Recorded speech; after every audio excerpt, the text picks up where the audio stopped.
On a quiet Saturday morning in New York City, Ethan Brooks stepped into a small independent bookstore in Manhattan to escape the cold winter air. At 30 years old, Ethan had everything people usually dreamed of: a successful career, a luxury apartment, and financial security. Yet every evening he returned home to an empty apartment that never truly felt like home. As he wandered through the bookstore, he noticed a young woman standing on a ladder, carefully arranging books on the highest shelf. Just as she reached for the last novel, it slipped from her hand and landed directly in front of Ethan. He picked it up with a smile. "I think this book was trying to introduce us." The woman laughed. "That's the strangest pickup line I've ever heard. My name is Ethan. I'm Grace." That simple conversation lasted only 2 minutes, but somehow it stayed with Ethan for the rest of the day. The following weekend, he returned to the bookstore. Grace was there again. This time she remembered his name. "Looking for another book?" she smiled. "Or another excuse to visit?" Ethan laughed. "Maybe both."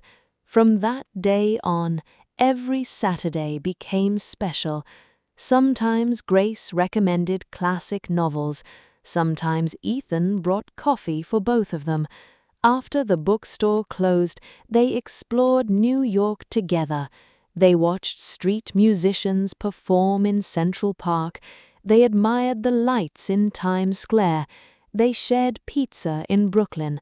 And they watched the sunrise from the Brooklyn Bridge. Every moment felt effortless. Months passed. Spring arrived. The city became brighter.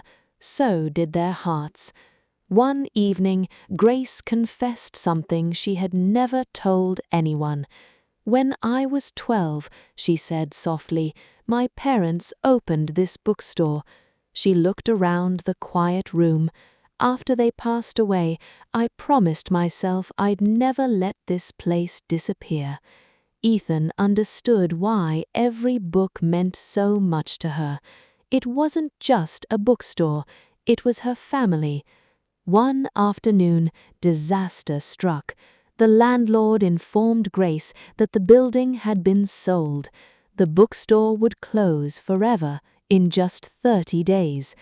Grace smiled in front of customers, but every night she cried alone. Ethan couldn't bear watching her lose the place she loved.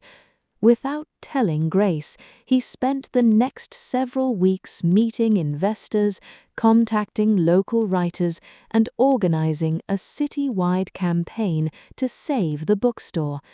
Thousands of people shared their memories online.